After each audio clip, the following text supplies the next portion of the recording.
कुठेतरी पिकनिकला म्हणून गेले, या कर्जत बिरजत या सगळ्या भागामध्ये कुठेतरी गेले. पावसाळ्याचे दिवस होते. त्यांनी मला सांगितलं, म्हणे मला जरा पोचायला उशीर झाला. मी बघितलं तर आमच्या म्हणे वर्तमानपत्रामध्ये काम करणारे एक 10-12 बंगाली लोक होते. मुलं मुली अशा सगळे बसले होते. आणि ती मुलं मुली रवींद्रनाथ टागोरांच्या कविता आणि गाणी म्हणत होते. त्याला रवींद्र संगीत म्हणतात. बंगाल सोडून महाराष्ट्रामध्ये आहेत, महाराष्ट्राच्या एका वर्तमानपत्रामध्ये काम करतायत आणि इथे आल्यावर देखील त्यांचं रवींद्र संगीत ते विसरलेलं नाहीत. आणि आमच्याकडे लेखक कोण आणि कवी कोण हा जातीतनं पाहिला जातो.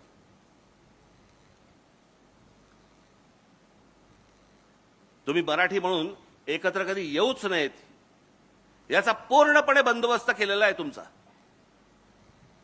पूर्णपणे बंदोबस्त केलेला आहे.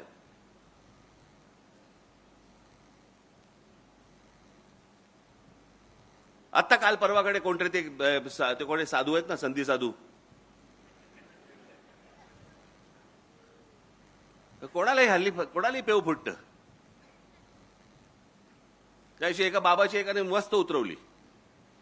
मी कुठेतरी त्याची कोणाकडे तरी क्लिप पाहिली, ती फार फार सुंदर उतरवली त्याची. त्याने विचारलं, काय बाबा,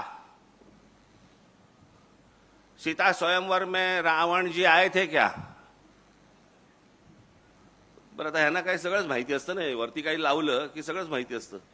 तर बोला, हाँ आए थे. अच्छा, तो उनको न्योता देने कौन गया था?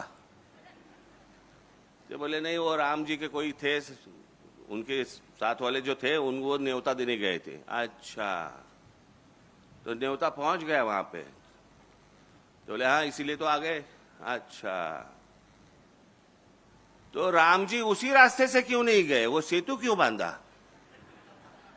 बोलती बंद त्याची समोरच्याची. याचा कारण अभ्यास नाही, माहिती काहीच नाही. बस बसायचं. साधी भोळी माणसं तर आहेतच या देशात.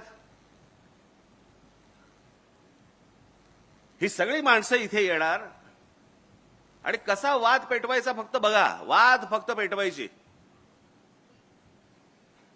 काय, मी तुम्हाला एक गोष्ट तुम्हाला सांगतो की कोणतीही सद्य परिस्थिती ही तुम्हाला राजकारण सोडून बोलता येत नाही.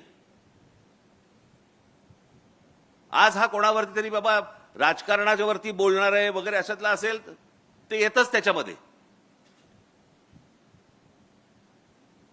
परंतु हे सगळं वाटोळं जे झालेलं आहे, या सगळ्या वाटोळ्याला कारणीभूत फक्त महाराष्ट्रातले राजकारणी आहेत, दुसरं कोणी नाही.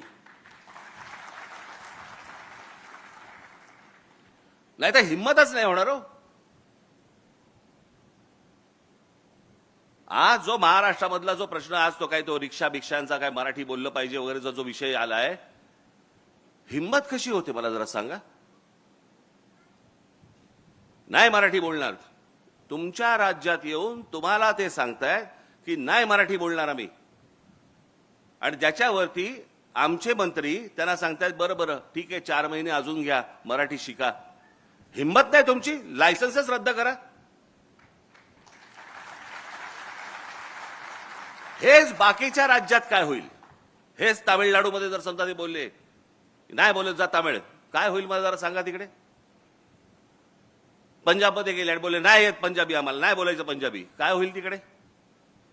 गुजरातमध्ये गेले आणि बोलले नाही गुजराती बोलायचं आम्हाला, काय होईल त्या राज्यांमध्ये तिकडे? मराठी टिकवायची असेल तर ती वरपासून खालपर्यंत टिकवायला लागते. आणि आमच्या लोकांनी जे सांगितलं, आमची लोक जे सांगत आले, बोलत आले, तो महाराष्ट्राचा ठसा तो त्यांनी उमटवला ना. म्हणजे एक साधं उदाहरण तुम्हाला सांगतो. सी.डी. देशमुख, चिंतामणराव देशमुख, हा देश स्वतंत्र झाल्यानंतरचे आपल्या देशाचे पहिले फायनान्स मिनिस्टर. आधी कोण होते? रिझर्व्ह बँकेचे गव्हर्नर.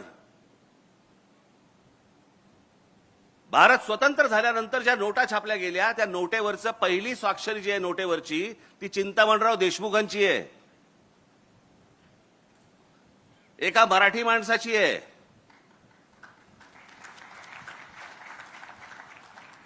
पण ज्या वेळेला संयुक्त महाराष्ट्राचा लढा पेटला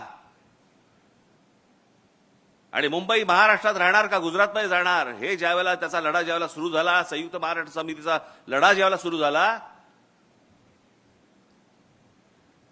त्यावेळेला लोकसभेमध्ये या चिंतामणराव देशमुखांनी पंडित जवाहरलाल नेहरूंना सांगितलं की तुमच्या मनामध्ये महाराष्ट्राबद्दल चांगला विचार नाहीये.